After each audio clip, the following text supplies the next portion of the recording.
Yes, thank you very much. It's really a pleasure and honor to be here and talk a little bit about what we are doing in Karlsruhe. Especially, I would like to put my lecture today under the topic from carbon capture to carbon-free energy carriers, and would like to show you a few what I think are promising chem technologies for our future. But before I start, let me introduce our city and our university a little bit to you. So KIT stands for Karlsruhe Institute of Technology. So Karlsruhe is the city where we are in, and if you see, let's do it this way. If you look at this map here, so this is Europe, here is Germany, and we are located here very close to the French border. And as almost all German cities, we have a castle. This is just 2 minutes from the university away. So in our lunch break, sometimes we walk about the castle, which is really nice. There's a nice park behind. So the university, or KIT, actually is a merger of the former Technical University of Karlsruhe and the National Research Center, something similar to an institute like this. And this former National Research Center works on energy and is located here. This is about 15 kilometers north of the city. And this is the city, this is the castle you see here, and this is the university. So very close to the city, is really nice. And the institute I'm working in, the Institute for Catalysis for Chemical Technology and Polymer Chemistry, this is located here. So this building here is my office. As I said, we are very close to this park and also to the city center. KIT has today 25,000 students, 10,000 employees, budget of 1 billion euro, and it's funded by the federal government of Germany related to this National Research Center and by the state of Baden-Württemberg, so it's a state university related to the university. If you hear the name Karlsruhe and in German news, people don't think about the university a lot. They think about the federal institutions we have in Karlsruhe. So the German Supreme Court, but also the Federal Attorney General, is located in Karlsruhe. So Germany is a federal republic, so not all of the big institutions are located in the capital in Berlin. For example, the little town of Karlsruhe, just 200,000 people, we have the Supreme Court there, and just here at the end of the castle area, the Supreme Court is located. Karlsruhe is a rather new city for German standards, so also Chinese standards, I should say. Founded just 300 years ago, and the university was founded then in 1825. So now a little bit to what my group is doing. So our research focus, and it was really nicely introduced already, is on the development of climate environmental friendly chemical technologies. So some of them I will cover today in my lecture. So a very new topic of the last, let's say, 5-6 years is carbon capture. So where we try to take carbon out of the cycle. I will talk about this more in a few minutes. Then we work on carbon-free chemical energy carriers that could be hydrogen, but also ammonia or metal hydrides, and also reactive metals. I will talk about this a little bit, and who is attending the symposium next week, the combustion symposium in Hangzhou. There I will give a talk on this topic in more detail. Then we work on the reduction of greenhouse gas emissions from the chemical industry, but also in steel industry. Some examples will be shown in this lecture. We also work on fuel and electrolysis cells, here especially on high temperature cells, so ceramic materials, so-called SOFC or SOEC. But we also use this, we're not talking about this today, we use these high temperature cells for chemical synthesis, for example, for producing ammonia from nitrogen, hydrogen supported by electric field. Then a big topic, especially of the last decades in my group, was emission control of combustion processes. Now current topics, and I will not talk about this today, are more on hydrogen-fueled internal combustion engines, where we think maybe we can use hydrogen reducing agent for nitrogen oxides in ammonia and in hydrogen SCR systems. So further development of the ammonia SCR system. We also work on synthesis of chemicals and materials. And what you see here is one of the topics our group is related to for a long time, the development of detailed reaction mechanisms, especially for heterogeneous reactions. This is, for example, here for methanetions or CO2 plus hydrogen to methane. The process is has gained a lot of attention in the last few years because it's one of the steps towards a more cleaner energy system. And we work a lot on digitalization, develop computer codes, but also combining this with our lab and theoretical work. And I will talk also a little bit on this in my lecture. Let's start presenting you a few of the methods we are using here in our lab on the experimental side, but also on the modeling side. Maybe we work with catalysis, or also materials, understanding materials better. The simplest way to study this is so-called end-of-pipe measurement. So this is, for example, a cobalt-based catalyst for dry forming of methane, so CO2 plus CH4, hydrogen and CO. And the simplest way would be to study what goes into the catalyst bed and what goes out of the bed. This is, as I said, the first step we usually do, but we gain much more knowledge on the system if we look inside this catalytic reactor, for example, by capillary techniques that are fast measurements, where we have a capillary inside here, for example, monolith, or here in stagnation flow reactor. So the catalyst is here. This is the capillary that can be moved in this direction. This one is moved in this direction. And by that we can measure spatial profiles. So in extra direction, for example, we suck out here some of the gases, the same here, and then we measure the profiles in this direction or in this direction. We can get much more details on the processes in the catalytic reactor by doing this. This is 1D. If you go to 2D systems, then we use laser diagnostics, for example, planar laser-induced fluorescence measurements. Here in this case, we study NO concentrations, but we can also do this for ammonia, for example, in single channels. So channels like this, very tiny, 2 millimeter in diameter, and then we have a planar sheet here over the channel. The catalyst is here in the lower part, and we can measure the interaction of surface kinetics, diffusion in this direction and in this direction, and the flow field. So then we come better to an understanding of the performance in the reactor. We also build our own specific flow reactors. This is, for example, a high temperature pressure reactor. We've been using in some of the experimental results of the simulator. This can be operated up to 1800 degrees centigrade, so we can test, for example, pyrolysis or reforming reactions in the gas phase at very high temperatures. As I said, we also work on fuel cells and electrolysis cells. Therefore, we need electrochemical characterization. This is, for example, a button cell where we can measure the IV curves, so the characteristics of an electrochemical system, such as a fuel cell or electrolysis cell. Let me talk a little bit about the modeling approach we are using.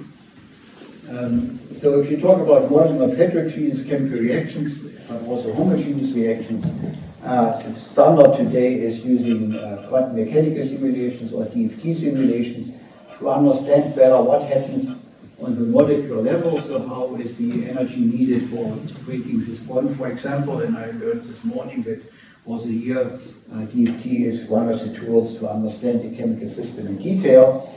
But the catalytic surface, for example, looks more like this. This would be here, for example, a platinum particle on an alumina support. And we studied here CO oxidation.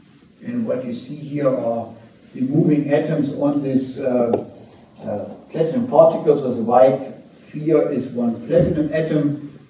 In the beginning we saw it was some red points here that were oxygen atoms adsorbed on the surface. Now the needle starts again and it moves. And then we turn off the CO valve, and then CO comes on the surface, reacts with the oxygen to CO2 and goes back into the gas phase.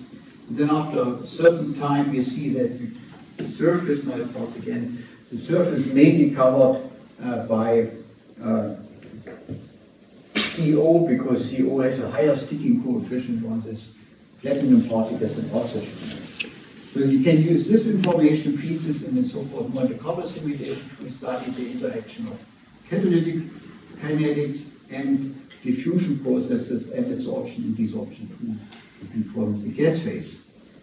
But if you look into a real system, this, for example, is a platinum particle similar to this one in a real diesel oxidation catalyst. So we see we have different crystal phases. This is also taken into account with this basis. But also the particles look very different. So they're all different platinum particles at different size, different morphology. So it's probably very difficult and basically not doable that we simulate an entire, for example, catalytic converter by DFT simulations. We use the DFT simulation and the Monte Carlo simulation to understand what happens on the molecular level, and then we go one step further, coming up with rather simple models, again, the so-called mean field approach, where we say the entire technical system can be described by a set of elementary reactions or kind of elementary reactions, as shown here. The surface coverages and the gas phase concentration and temperatures depend on the position in the reactor, but we do not resolve anymore what really happens on the single crystal surface or on the single particle, because then you need too many simulations. We use this information to come up with a so-called mean field reaction mechanism, and there the surface reaction rate is then determined by the local concentrations in the gas phase and on the surface, so by the surface coverages, and then we have a typical rate expression, Arrhenius-like, but this is a bit more complicated. You see here what you know is that the Arrhenius expression with the activation energy and pre-exponential factor, and sometimes if we don't have a linear dependency in the log-log plot, you also need additional temperature dependence. And in heterogeneous systems, so we have surface reactions, we also need a coverage dependency. So the theta here is the coverage of the surface with adsorbed species. Here it would be maybe 3% with CO and oxygen. This makes it a bit complicated because these are not constants anymore, so the rate coefficient change in the system with changing coverage. But this is a model that can implement it into computational fluid dynamics codes rather easily. So how does the model look like? This is, for example, the reaction mechanism we have been developed a few years ago for the reaction of methane, CO, CO2, hydrogen, water, or nickel catalysts. And I would like now to illustrate a little bit how this process works. I used to say the development of such a mechanism takes one PhD student work, if he's a good student. So it's a lot of work involved in coming up with such a detailed mechanism, and people work here on mechanisms as well, they know what I'm talking about. So here we start with, first with what we know from experimental surface science, what we know from theoretical surface science, to come up with an idea of a reaction mechanism. So we write down all the reaction steps, and maybe the activation energies or heat of adsorptions we find here, so what we know from experiments and for example, DFT simulations also should be trapped, so semi-empirical simulations are used here as well in Monte Carlo simulations. And then we go to the laboratory and we measure the system. So we measure conversion, selectivity, sometimes spatial temporal profiles, so they give more information, as I showed you before. Talked about the experiments, if you can measure coverages, for example, by infrared spectroscopy, we get even more detailed information. And then we simulate these experiments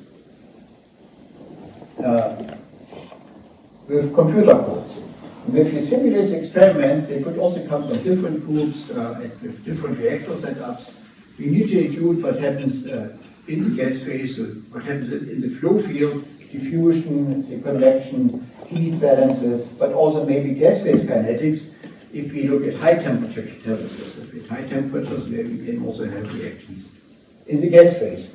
And then we compare experimental results and modeling results, and sometimes we get good agreement and sometimes we don't get good agreement, because these models are not made for this case, for this temperature range or this pressure range.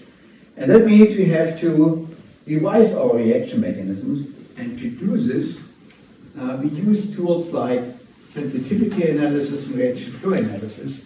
This points to us to the most crucial steps in this mechanism and kinetic data. And then we have one important point here. We have to take into account that thermodynamics has a big role in the schemes, so we cannot just fit these parameters independently. We have to ensure thermodynamic consistency. So if you come from gas phase species as reactants to gas phase species products, the delta G has to be the same, independent which reaction path you go. So that brings you constraints on your reaction mechanism here, and that's why in our development tools we always check. So if you change some parameter, we have a computer tool that change all your other parameters to ensure this thermodynamic consistency. So if we find out a certain step, we don't know the activation energies very well, and it's very sensitive to the entire system, then we go back maybe to DFT studies or experimental studies to look at certain reaction steps in more detail. And with doing this, at the end, we come up with a reliable mechanism, maybe after 3 years of PhD work, and then we can use that to simulate technical reactors, to scale up systems, and then come to use this information in software that is used in chemical industry. For example, from time to time, companies ask us, even for reactors built in China, can we go to a different temperature range and will the system cope? And then we use these tools to simulate this, and then we say, okay, maybe 10 degrees more is fine, increases your yield maybe by 1%, and this is a big issue in a technical system, so it might be your profit margin. If you go up to a higher temperature, maybe the system will coke. Anyway, so as I said, these things in PhD, so I used to say this. And you see there's a lot of iterative work. And work, if you do the manual, and you compare your experiments and simulations, it takes time. And that's why we've developed a few new software tools to speed up the process. And one software tool is Adapter, and that deals with the lab experiments. What we do here now is we basically build a digital twin of our experimental setup, or of all the experimental setups we have, but also sometimes of industry setups, on the computer. So we have digital twin, all the information is given there, and then all the devices that you have here are also given on the computer, and then we collect all information as function of time. So for example, in 5 years I could say, at this reactor today, PhD student XY studied this catalytic systems under these conditions, with this mass flow controller, with this GC, this mass spec, this was calibrated this way. All information is stored then, and then we also the catalyst history is stored there, and then we can use this as data archive in future, but also for AI applications to use this information, for example, to develop models much faster. So this is this Adapter tool. This is one example. This is a reactor we use right now for studying reactive metals, and I don't want to show the software tool here in detail, but in software you just click on one of these devices and you get all the information on the device and also all information that is in the reactor. Here that's a typical reactor setup we have in our labs. So here's the gas control with MFCs, here's the analytics, this is a FTIR in this case, and this is our reactor, all thermocouples here.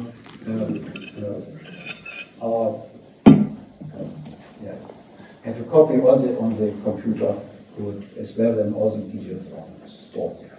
So then, talk about the experiments now on the models and simulation tools. So here, for example, for dry deforming of methane, then if you want to really understand the details of the reactor, derive it intrinsic kinetics, you have to include also transport models and gas phase kinetics here. And the software tool we use here is called DEDChem. This is for detailed chemistry. This is development that's going on. It's been going on over 25 years. More than 25 years now. It started as 96. This is a toolbox which helps you to simulate different kinds of reactors. So it could be a batch reactor, a CSDR. This is a multi-phase tubular reactor, or even an engine, combustion engine. That's rather simple. You can have packed bed codes or plug flow models, channel models that are then 2D models, but also 3D models or entire monolithic reactors can be simulated, but also SOC, fuel cell, process cell stacks, or single shellers in these stacks. And we have combination with third-party software like OpenFOAM, but also Fluent and Stasi Synthos. And the basis is here the DEDChem library, where we have the reaction mechanism stored, the thermodynamic data, but also transport coefficients. We may include, for example, diffusion in wash codes. The porous structures here, they could be on the outside layer of this catalytic channel, but also in fuel cells. This is very important to use. So we have a tool set which can simulate different kinds of reactors, because we also have here different kinds of experiments. And now to the comparison, which also takes time, and to have an automated comparison between lab experiments and modeling, we have been developing a tool called Carmen. The name comes from catalytic reaction mechanism network, but it's also used in the combustion community for homogeneous systems now and in other industries. And the idea is here to automatize everything you used to do manually. So this is one of the screenshots of the software. On the left side, each box is one experiment. Could be in very different reactors, could be from literature, from our own labs, but for the same chemical system. So in this case, here we look at the system methane, so C1 chemistry on volume-based catalysts. So all these experiments has been taken on volume-based catalysts, one in a stagnation flow reactor, some in plug flow reactor, some with data from laser-induced fluorescent measurements, very detailed data, so different reactor configurations, different groups, but all for the same chemical system. And then on the right side, we have models. In this case, these are kinetic models, the different reaction mechanisms for the C1 chemistry on volume. And now we would like to compare, then you can choose your experiments you look at, and your models, and the computer code shows you the comparison between experimental data and modeling data in an automated way, because all the metadata of this experiment, so the geometry of your reactor, the flow rates, the temperature, the pressure, etc. All the metadata are fed automatically into the simulation tools, and it also tells you which reactor you have to use. And on the other side, the simulation tools takes this model you pick here. You could also pick several models, and then shows you the comparison. And with this, you can figure out much faster which model works for this system. You can also figure out, okay, if 10 of these experiments work very well with your model and one not, maybe on the experimental side there's something wrong. And you can use that if the agreement is not good, is not good enough. You could optimize these models. And that's why we put the optimizer on top, the mathematical optimizer. For example, here we had a case, so the initial gas was the dashed line, and you really wouldn't like a perfect model here. This is for CO, or methane oxidation actually. And then we can just use the optimizer to improve the model the way I've shown you before, but now on the computer, so without a lot of additional work. Now it takes a few days to come up with a better model, and then you can feed this model inside the database and compare it again with experiments. Sorry. We've been also using, meanwhile, in collaboration with a group in the US, Johnny Kreitz and Franklin Goldsmith at Brown University, a tool that is based on RMG. RMG is the tool developed by MIT Reaction Mechanism Generator. The DFT data are used to come up with automatically with mechanisms that follows these mean field approaches, like a mechanism I've shown you. And much we are trying to work now is to use all this information and put AI on top, for example, by neural networks, to even faster develop these models, especially for technical applications. And this also, like industry is doing this. Meanwhile, you take a physics-based model where you really have detailed information what happens on molecular level, and then you have your technical catalyst. You take this detailed model as basis, and during the operation of your catalyst, for example, a catalytic converter in your car when you drive on your truck, you update this information by using AI tools, for example, established neural networks. So how all these tools work together? So we have common here is tool that compares experiments and modeling in a rapid way. We have the software that can for the simulations with detailed chemistry, what happens in the reactor, and we have the database for the experiments on the left side, and this comes together. Now I would like to show you a few of the examples we work on right now.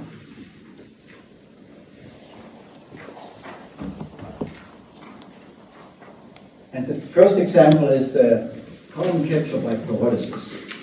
So the idea here is to take hydrocarbon molecules and split them into hydrogen and carbon. Takes the hydrogen as energy carrier, for example, for fuel cells, but also for chemical industry, and has the solid carbon separated from the hydrogen. So this is now in solid form. And this works for many systems actually. Yeah? So for us it's one idea to remove carbon from hydrocarbon streams. They do CCU, so carbon carbon utility use or storage. And the sources could be, for example, natural gas. Yeah, there's a main component in methane, to split it in molecular hydrogen and solid carbon. Or you could use any other hydrocarbon feedstock, oil, for example, or biogas. If you use biogas, you could have negative emissions because you can take out some of the C out of the cycle here. Transfer the solid carbon. In biogas, we have to consider that aside from methane, we have CO2, and this brings you not only to solid carbon and hydrogen, but also CO is produced. So you have synthesis gas here that can be used in chemical industry, for example, for Fischer-Tropsch synthesis. So you can make new fuels or hydrocarbons. If you have plastic waste, you could also do the same process, pyrolyze plastic into hydrogen. So the products are here hydrogen for energy and chemistry, synthesis gas for chemical industry, and the carbon can be used, for example, for electrodes, for composite materials, for tires, fertilizers, or we just put the carbon back into our mines and take it out of the system. How does it work? This is a collaboration with BAS, which are located very close to Karlsruhe, just 1 hour driving, where we use natural gas or methane to hydrogen and solid carbon. And this is done in a carbon bed. So we have a bed here filled with carbon particles. They look like this. They come from other processes within the chemical industry or petrochemical industry. And then we feed natural gas or methane at 1400 degrees C. And that's why we need these reactors. We also tested it up to 1800 degrees C. It's our reactor here, and this is our tube inside the reactor. And then the methane is pyrolyzed to form solid carbon, so these particles go, and hydrogen leaves the reactor.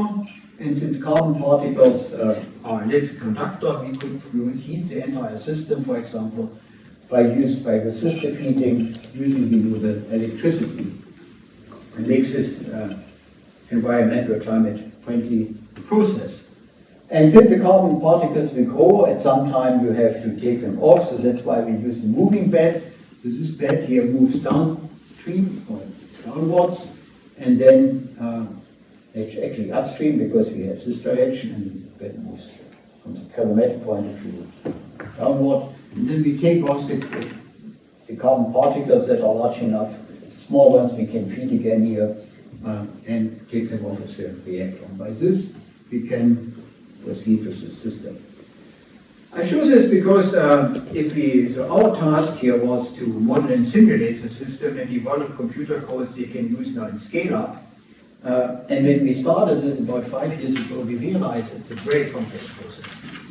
So here we feed methane. So then we have gas phase reactions. So methyl radical, we have CC coupling reactions to ethylene, then acetylene is formed. This is actually the most decisive species in this deposition process.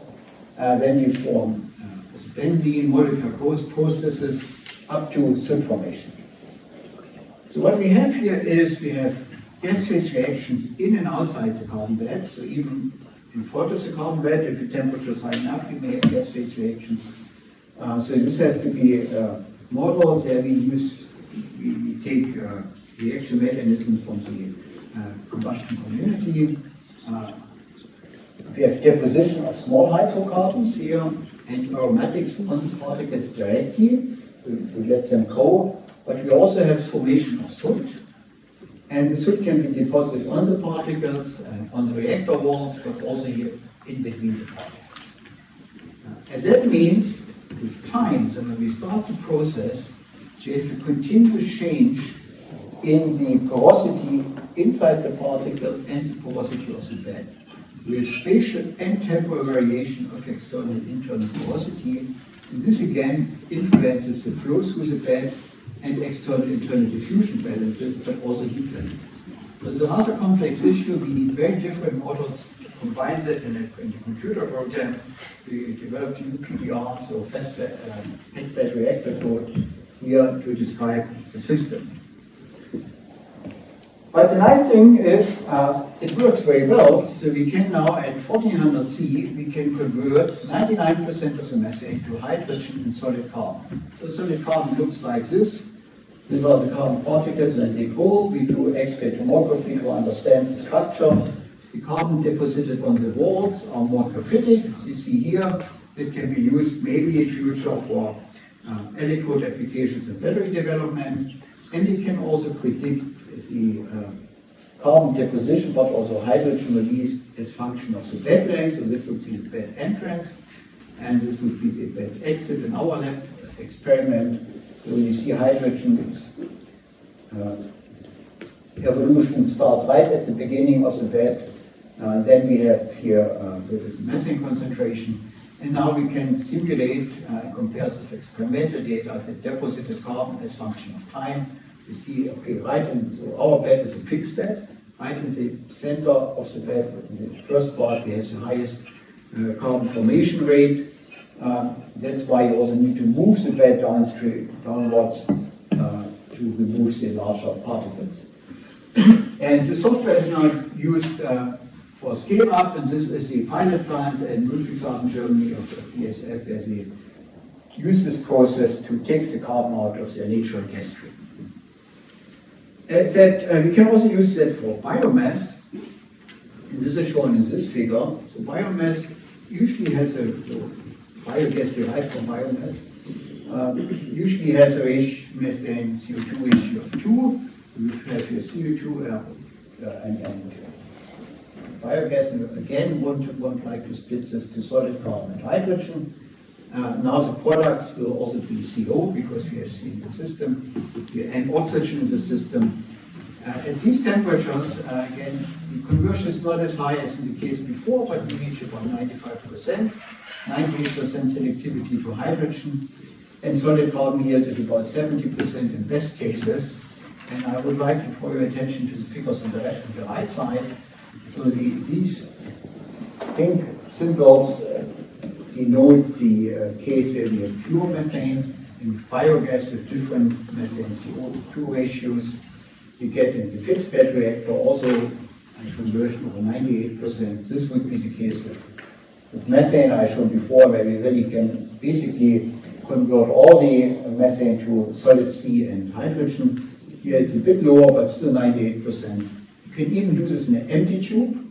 If you don't want to use particles in the beginning, then the conversion selectivities are a bit lower. And this is now here the solid carbon yield.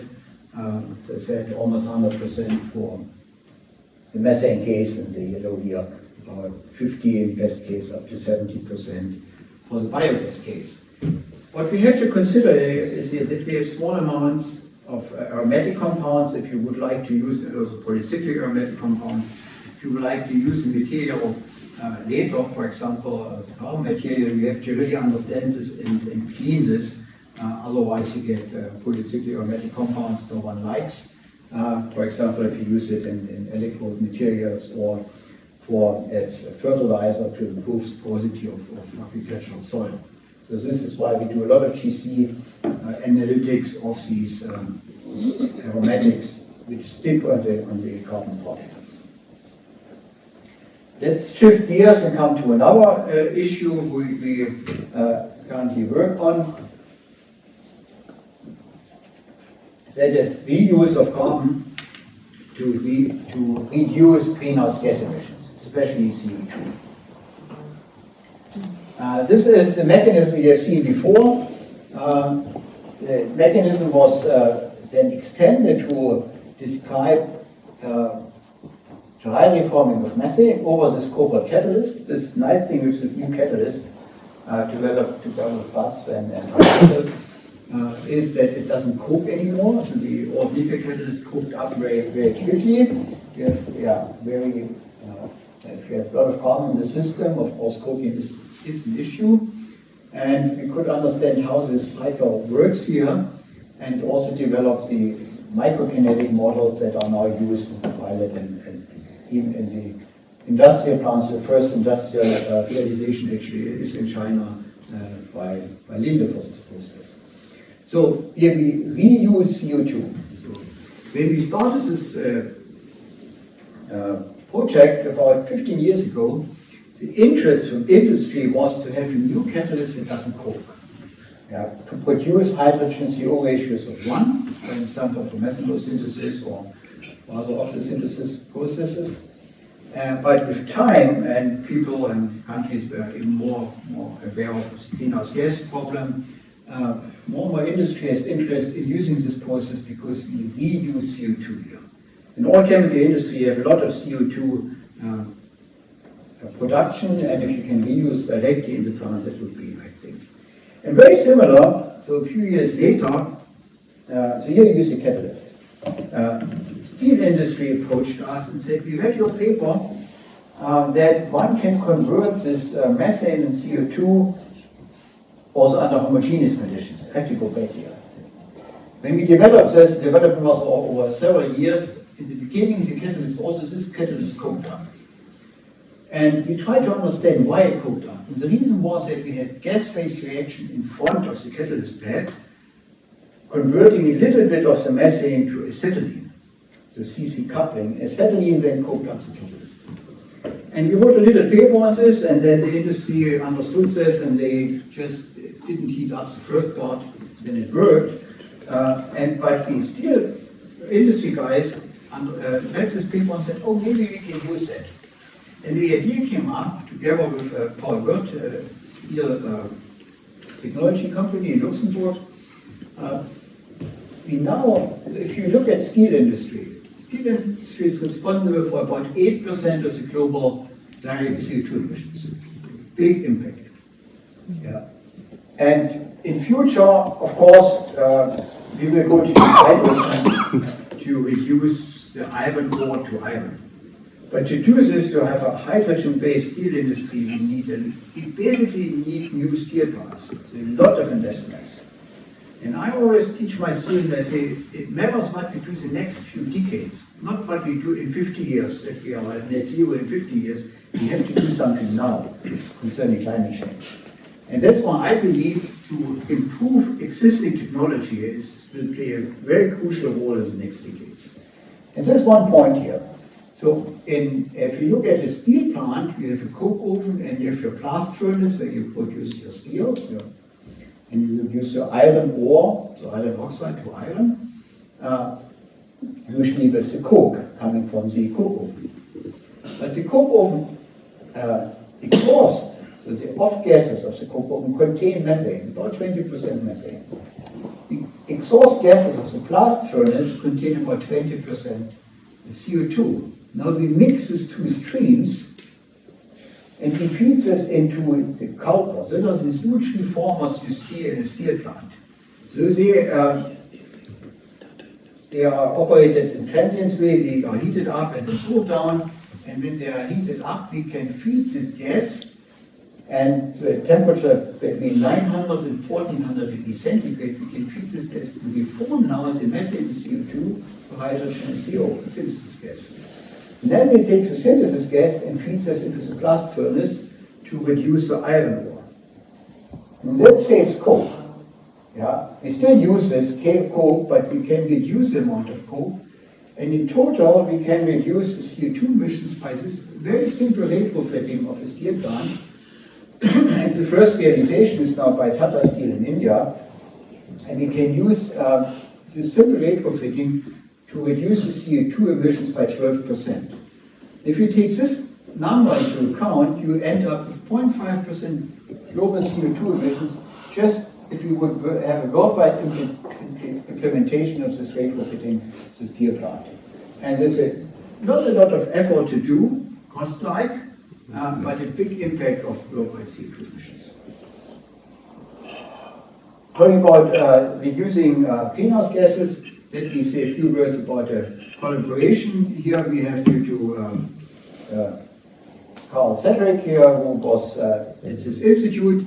He is now in my group as postdoc, and he started collaboration here with your group looking at using CO2 for oxidative dehydrogenation of propylene. So CO2 assisted oxidative dehydrogenation of propylene. So propylene is one of the biggest chemical intermediates we have here for plastic industry, for polymer industry, and to use CO2 here is a very smart step, and first results here also show that one can achieve also high conversion in selectivities here towards propylene in the CO2-based system, and I hope we can strengthen this collaboration in the future. Third application I would like to talk about is energy to chemicals and vice versa, so chemicals to energy, so between fuel cells and electrolysis cells.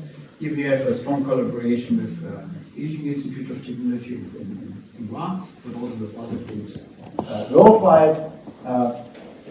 And maybe a few words on this.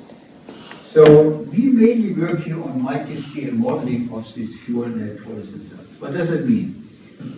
We go to the lab and study materials and characterize them for the electrochemical potential. Here, therefore, we use button cells. It's very simple. You have your cell here, electrolyte, electrodes, and kind of stagnation flow field from both sides.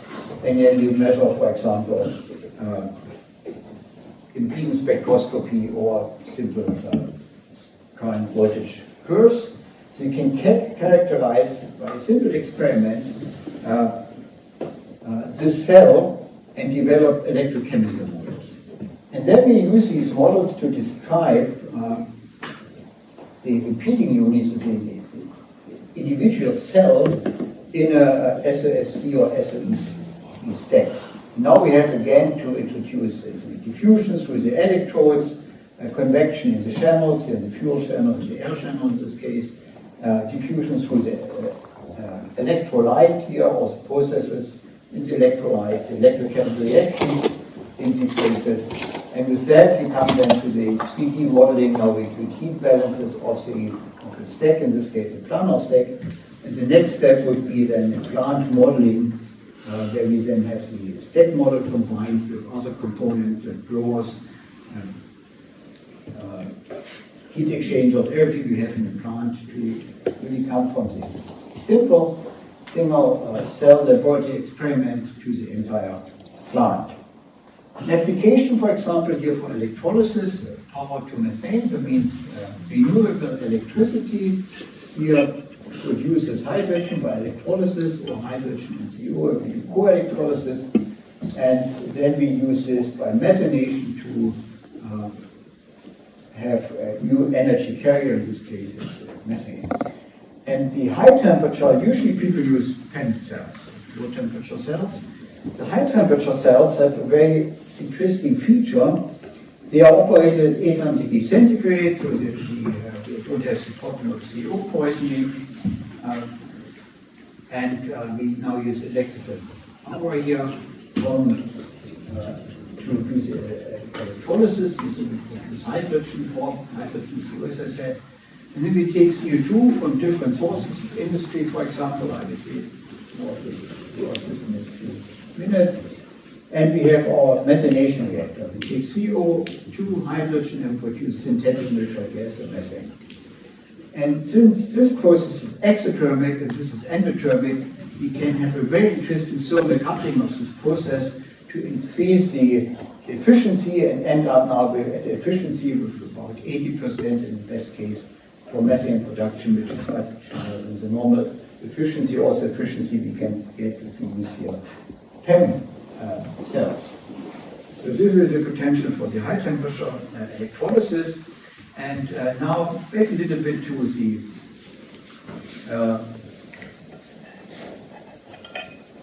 digitalization case. As I said, we have to electrochemically characterize ourselves in the lab, and we have to come up with models. And here we can use this carbon tool again to really quickly develop these, to parameterize our models here by comparing experiments and simulations in an automatic way.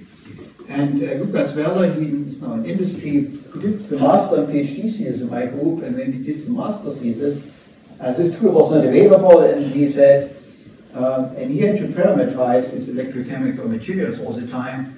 And then when we made this tool available to him, we said it saves 90% of the development time, just to have automatized the entire parameterization process.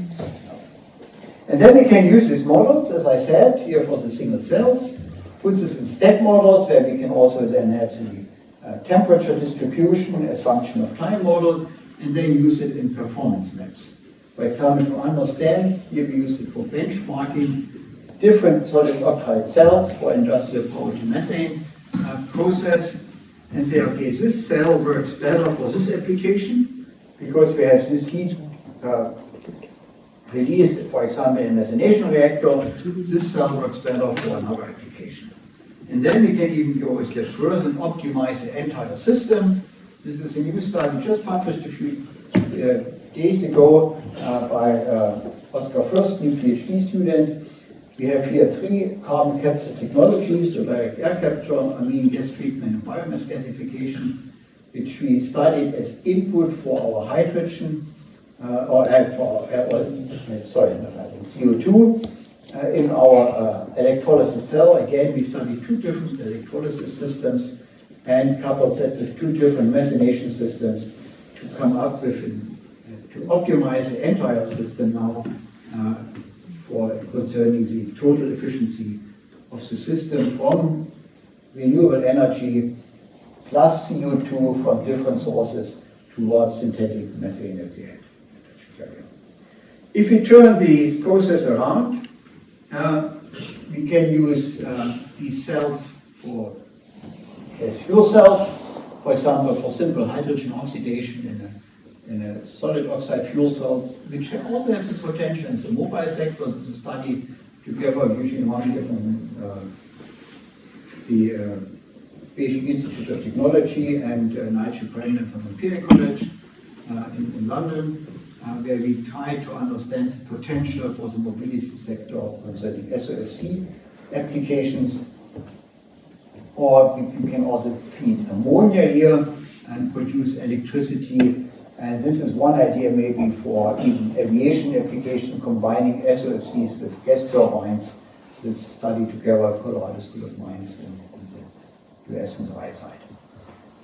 Last point I would like to make the active metals, just short note here.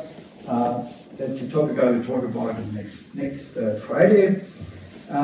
I think reactive metals, or metals in general, are a very promising energy carrier. Why?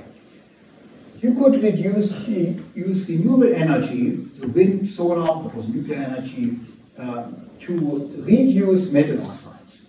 Yeah? And by this, you store energy.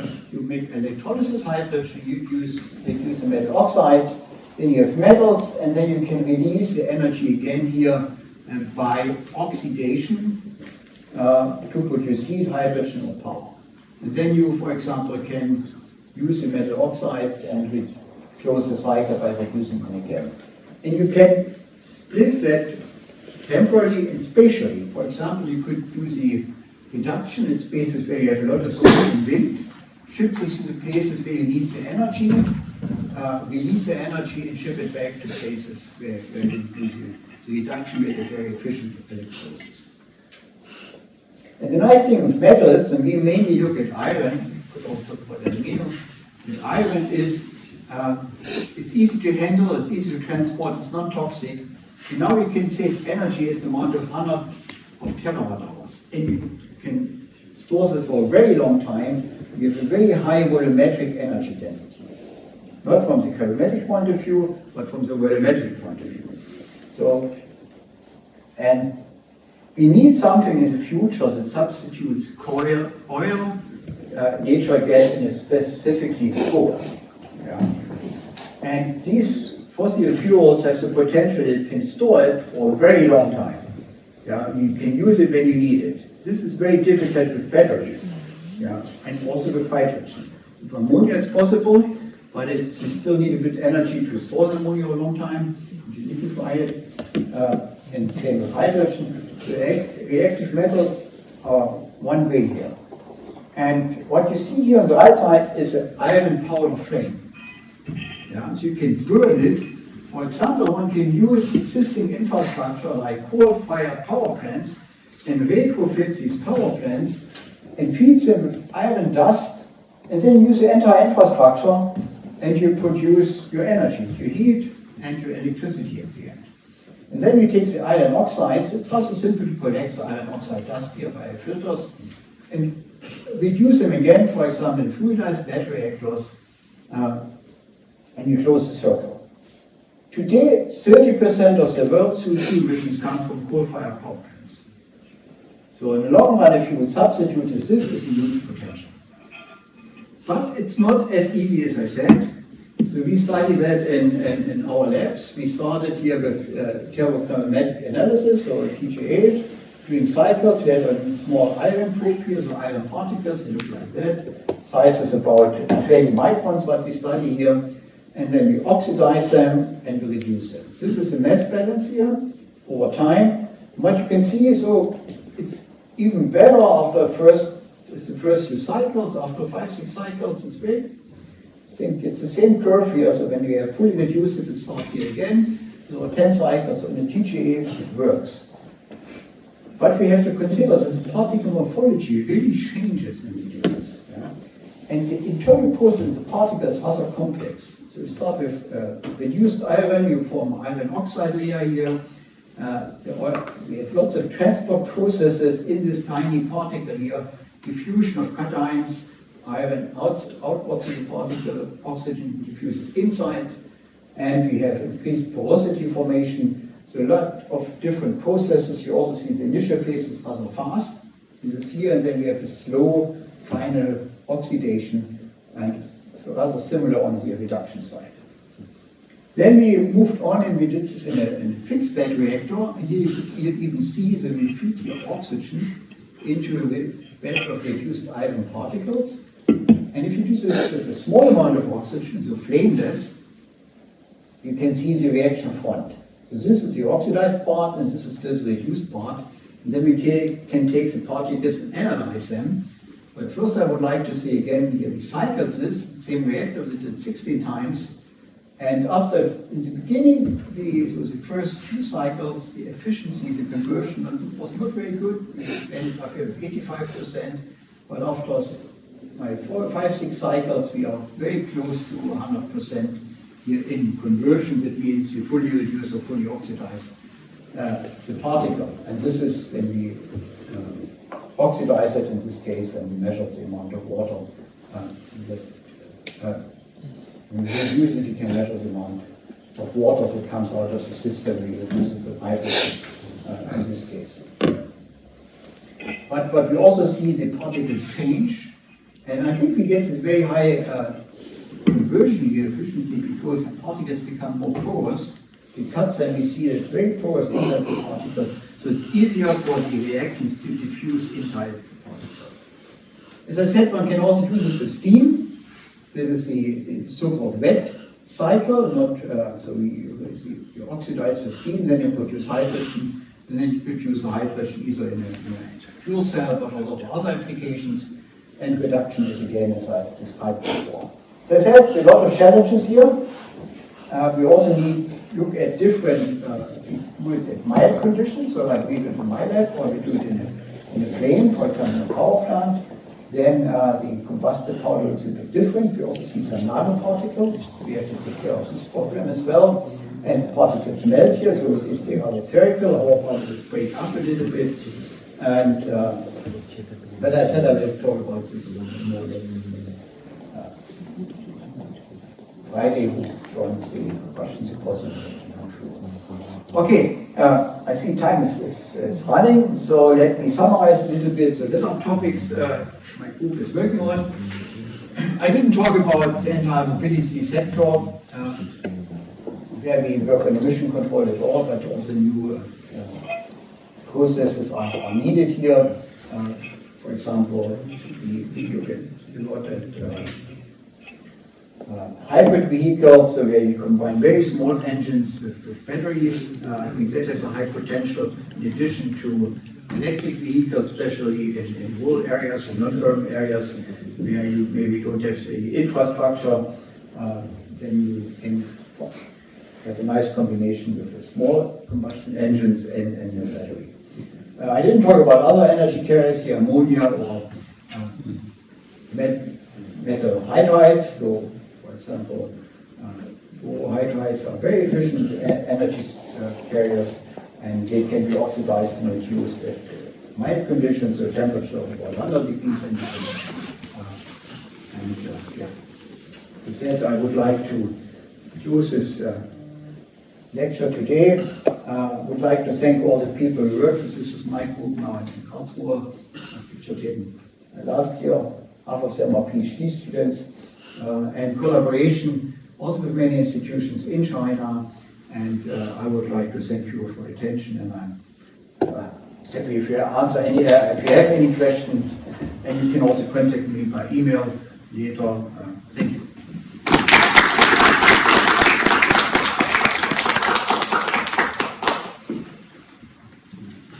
Thank you very much for